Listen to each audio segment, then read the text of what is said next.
One admirer of Moses' knowledge said, "O Messenger of Allah, is there anyone on this earth more knowledgeable than you?" Moses replied, "I don't know of anyone." At that moment, revelation came to him, stating, "At the meeting point of two seas, there is a servant of mine whom I have granted a special knowledge. Go to him with one of the chosen ones from your community." The designated person was Khidr. As Moses pleaded, "How can I find him, my Lord?" Allah instructed him to place a salted, dead fish in a basket and follow it until the fish came back to life and jumped into the sea. There, at the confluence of the two seas, Moses would find Khidr. As Moses wondered how to locate Khidr, Allah guided him through a miraculous event involving a dead fish. This divine plan led Moses to the meeting point of the two seas, where Khidr was to be found. Moses, according to the tale, immediately set out on a journey with Joshua, his sister's son, to find Khidr. Upon reaching the confluence of two seas, they realized they had forgotten their fish, which had taken a path in the sea.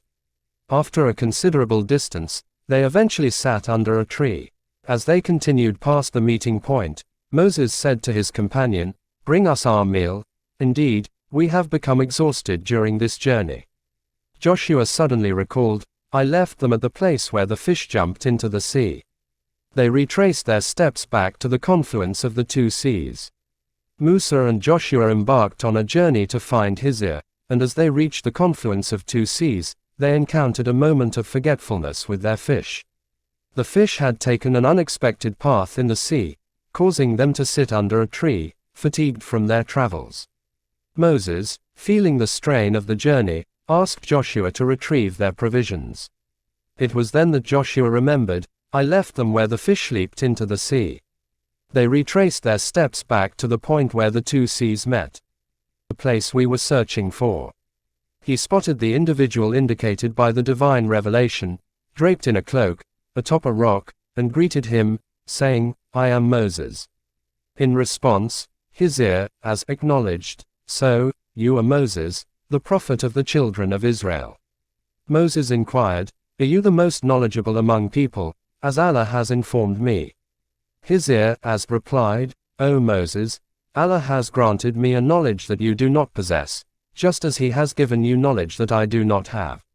Expressing his desire to learn from Khidr, Moses requested, "Can I follow you and gain from the knowledge and wisdom Allah has bestowed upon you?" Khidr as cautioned, "Indeed, you cannot endure with me in patience. How can you be patient with knowledge you do not comprehend?" With these words, Khidr as made the first discovery about Moses' psychological state, conveying that Moses might struggle to grasp the depth of certain knowledge. This insight would unfold later on. Khidr essentially told Moses, in the language of spiritual understanding, "Patience in my company is beyond your capacity. You are excused in this matter because the full extent of this knowledge has not yet been granted to you." This interaction set the stage for Moses to recognize his own limitations, learn his place, and ultimately receive a lesson in patience. Khidr was conveying, in a subtle manner, "Enduring my companionship is beyond your capabilities, as the pinnacle of this knowledge has not yet been bestowed upon you." Hazrat Moses responded, "Allah willing, you will find me patient, and I will not oppose your commands." Khidr as cautioned, "If you choose to follow me, do not inquire about anything until I reveal my secret to you. Do not even ask for understanding. Questioning is out of the question." Answer: They embarked on their renowned journey. The Quran narrates this insightful and instructive voyage as follows: "So they set out, and when they boarded a ship, Khidr pierced it."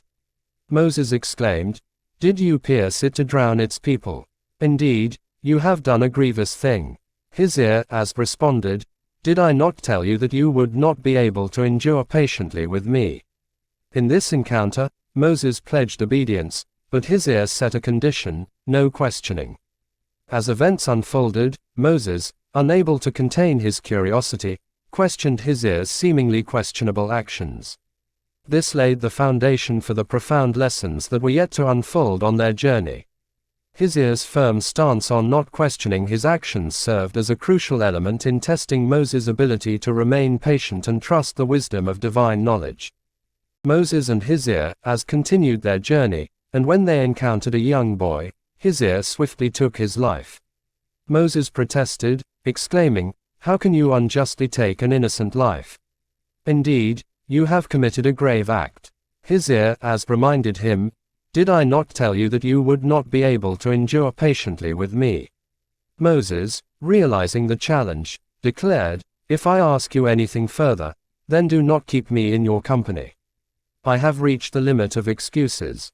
With these words, Moses conveyed that he had no more justifications for questioning Khidr's actions.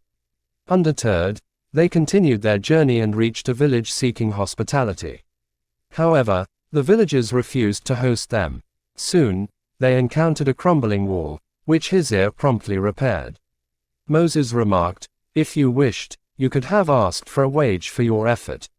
Khidr's actions, seemingly unconventional and harsh to Moses, were unfolding as lessons in divine wisdom, testing Moses' patience and trust. Each incident held deeper meanings, teaching Moses to accept the unfolding events without questioning, as they were guided by a wisdom beyond his immediate comprehension. "Now, I will reveal the inner workings of the matters you couldn't patiently endure." He continued, "The ship belonged to poor, hard-working people making their living at sea.